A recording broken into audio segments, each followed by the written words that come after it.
नमस्कार। 2024 के लोकसभा चुनाव पर ह्यूमन राइट्स वॉच HRW की रिपोर्ट ने मोदी जी के नफरती भाषणों का लेखा जोखा पेश किया है। ह्यूमन राइट्स वॉच की ओर से जारी की गई इस रिपोर्ट में मोदी जी के सभी 173 भाषणों का अवलोकन किया गया है और जो जानकारी निकलकर सामने आई है वो जानकारी बहुत ही ज्यादा चौंकाने वाली है। इस रिपोर्ट की वजह से भारत की पूरी दुनिया में बदनामी हो रही है। चुनाव प्रचार के दौरान मोदी जी ने 173 भाषणों में से 110 नफरती भाषण दिए हैं, जिसकी वजह से देश में एक धर्म विशेष के लोगों के खिलाफ भीड़ द्वारा मॉब लिंचिंग की घटनाएं बढ़ गई। लोगों ने आपस में बांटा जा रहा है। आखिर कोई नफरत का सौदागर कैसे हो सकता है? ह्यूमन राइट्स वॉच ने कहा कि भारतीय प्रधानमंत्री नरेंद्र मोदी के 2024 के चुनावी अभियान में मुसलमानों और दूसरे अल्पसंख्यकों के खिलाफ अक्सर नफरत भरे भाषणों का इस्तेमाल किया गया। मोदी जी की हिंदू बहुसंख्यावादी भारतीय जनता पार्टी भाजपा के नेताओं ने लगातार तीसरी बार सत्ता में आने के लिए, जिसका कार्यकाल 9 जून से शुरू हुआ, अपने चुनाव अभियान के दौरान हाशिए पर पड़े समूहों के खिलाफ अक्सर भेदभावपूर्ण तथा शत्रुता और हिंसा भड़काने वाले बयान दिए। कई भाजपा राज्य सरकारों ने बिना किसी समुचित प्रक्रिया के मुसलमानों के घरों, कारोबारों और पूंजा स्थलों को ध्वस्त किया और अन्य गैर कानूनी कार्रवाइयों को अंजाम दिया। ये सब चुनाव के समय से ही हो रहा था। सांप्रदायिक झड़पों के बाद या असहमति जताने पर अक्सर ये विध्वंसक कार्रवाइयां साफ तौर पर मुस्लिम समुदाय को सामूहिक दंड देने के लिए की जाती हैं और भाजपा नेता इसे बुलडोजर न्याय बताते हैं। धार्मिक अल्पसंख्यकों के खिलाफ हिंसा भी जारी है।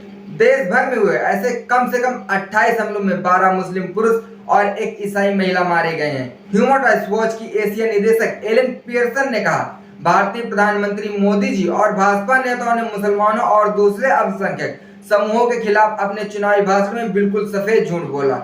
मोदी जी ने प्रशासन के तहत अल्पसंख्यकों के खिलाफ हमलों और भेदभाव के एक दशक के दौरान इन भड़काऊ भाषणों ने मुसलमानों, ईसाइयों और अन्य लोगों के उत्पीड़न को सामान्य घटना बता दिया। ह्यूमन राइट्स वॉच ने 16 मार्च को चुनाव आचार संहिता लागू होने के बाद मोदी जी के सभी 173 चुनावी भाषणों का गहन विश्लेषण किया।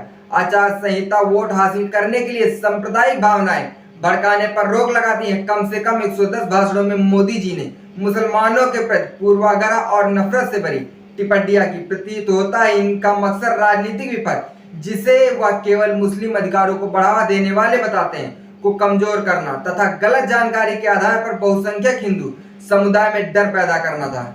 मोदी जी ने भारत के लोकतांत्रिक, धर्मनिरपेक्ष और विविधता मानकों की इंगित करते हुए मुस्लिम विरोधी पूर्वाग्रह के आरोपों को खारिज किया। पत्रकारों को दिए साक्षात्कार में उन्होंने अपनी पार्टी और इससे संबंधित समूहों के बारे में कहा कि हम मुसलमान के विरोधी नहीं है, हमारा यह काम ही नहीं है। अभियान के दौरान मुस्लिम विरोधी भाषणों के बारे में पूछे जाने पर उन्होंने जवाब दिया, मैं जिस दिन हिंदू मुस्लिम करूंगा उस दिन मैं सार्वजनिक जीवन में रहने योग्य नहीं रहूंगा। मैं हिंदू मुसलमान नहीं करूंगा, यह मेरा संकल्प है। हालांकि चुनाव अभियान के दौरान मोदी जी ने झूठे दावों पर हिंदुओं के बीच लगातार डर पैदा किया। उन्होंने दावा किया कि अगर विपक्षी दल सत्ता में आ गए तो मुसलमानों की वजह से हिंदुओं की आस्था, उनके पूंजा स्थल, उनकी जमीन जायदाद और बहन बेटियों की सुरक्षा खतरे में पड़ जाएगी। उन्होंने बार बार मुसलमानों को घुसपैठिया बताया और दावा किया कि अन्य समुदाय के मुकाबले मुसलमानों के ज्यादा बच्चे पैदा होते हैं। आखिर RSW को क्यों ऐसी रिपोर्ट और नरेंद्र मोदी जी के भाषणों का लेखा जोखा पेश करना पड़ा? क्योंकि नरेंद्र मोदी जी के भाषण ही कुछ ऐसे थे। आपने भी नरेंद्र मोदी जी के लोकसभा चुनाव के भाषणों को देखा होगा। नरेंद्र मोदी जी के भाषणों को लेकर आपका क्या कहना है? इस बात का जवाब कमेंट बॉक्स में कमेंट करके जरूर दें। देखते रहिए हालचाल। जय हिंद।